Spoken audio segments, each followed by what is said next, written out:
It was a very tough industrial waterfront site.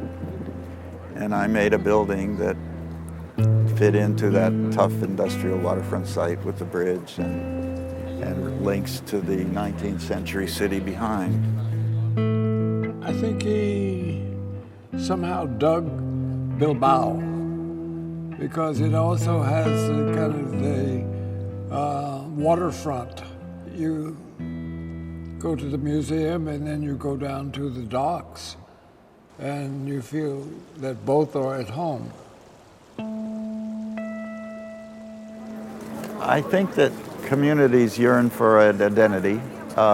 Buildings have an identity in history. The Parthenon, there's a Parthenon effect in Athens that's endured for centuries. There's St. Peter's in Rome that's endured for centuries. And people do identify with buildings over the ages and come back to them. My sense of context is that you build a building in a context and you respect the context as a good neighbor. So that means scale and connectivity of form and relationships and composition, but certainly not mimic. Mimic is disrespectful in my book. So if you mimic the context, you trivialize the context and you trivialize the new effort, and that's something I wouldn't want to do. Doing something new, if it is respectful, I consider it potentially uplifting. A Frank siempre le preocupó mucho el contexto urbano en el que se iba a desarrollar el edificio. Y una buena prueba de cómo resolvió este problema lo vemos en este puente, en la forma en la que el edificio atrapa el puente, en el que una mano recoge el puente en un gesto arquitectónico extraordinario y también en un saludo a la ciudad. Well, that's what I meant by context, because we didn't ignore it, and we embraced it, made it part of the sculptural composition, and it's almost a part of the museum.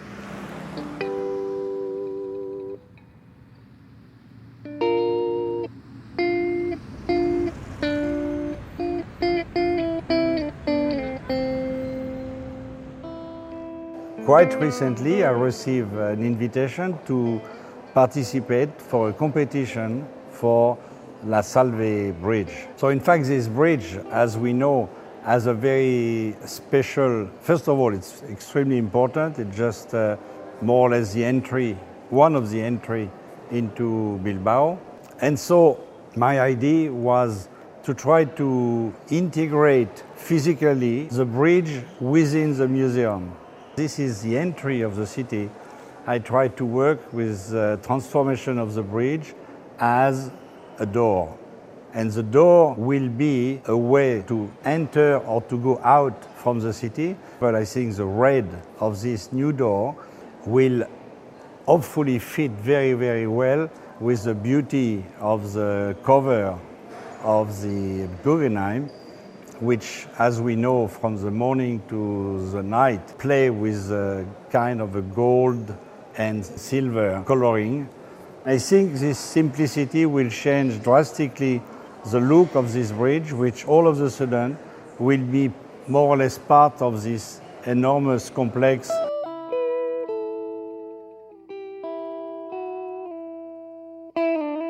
The impulse was to make a building out of all one material, so it was a three-dimensional piece. We started out with stainless steel. We made mock-ups along the river with stainless steel, and they went dead when it rained or when the cloudy days. And we did everything to it. We beat on it, we embossed it, we acid etched it. We tried every trick in the book to get some feeling out of it. And it was very frustrating, and by accident I found a small piece of titanium in my shop, and I pinned it on a telephone pole outside my office. And it rained that day, and I looked at the titanium and it turned golden like it does here. And I thought, my God, that's so beautiful.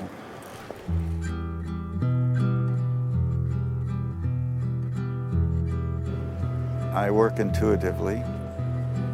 If I plan ahead and know what I'm going to do ahead, I just never do it because it just seems so obvious.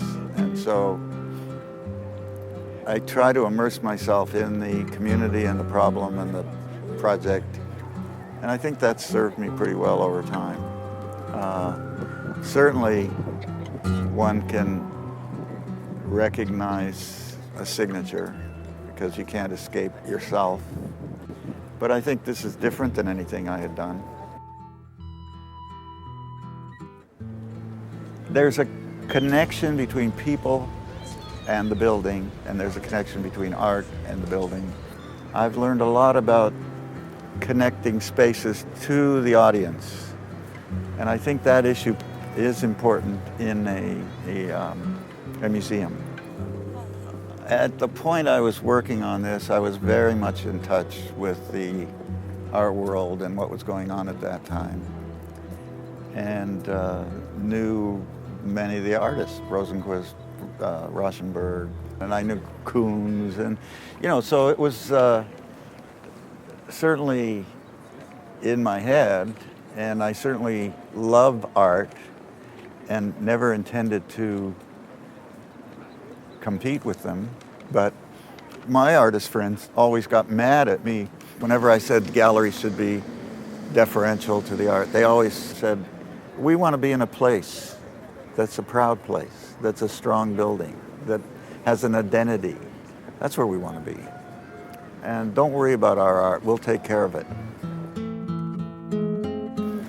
I think when you create an endlessly neutral deferential, it's a nothing experience as a building. So when it's a nothing experience as a building, then how can it serve the art?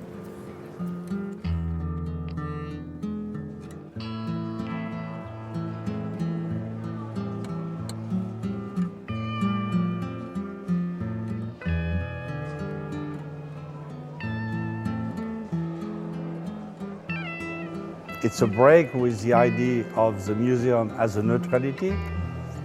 I must say that I like that because I always criticize a lot the idea of the museum as a neutral space. I don't believe it. You have to be confronted to something and you cannot forget it.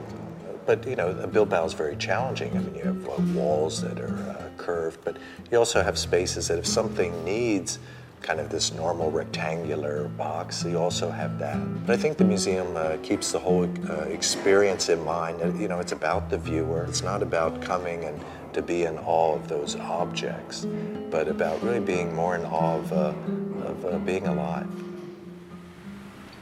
It's very important in life to have some area which you don't understand, or which, and we like to call art what we don't understand. So it's very important, even for the artist. I believe it's important not to understand fully what he makes. This is where you can actually encounter something interesting. Nobody really has a lock on what's the right way to do a museum. This is one way, the other way is their way. Time will tell.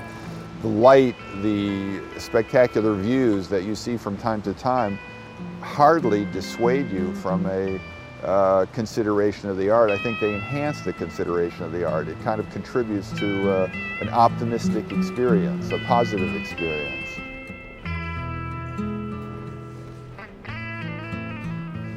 What Frank achieved was 19 galleries.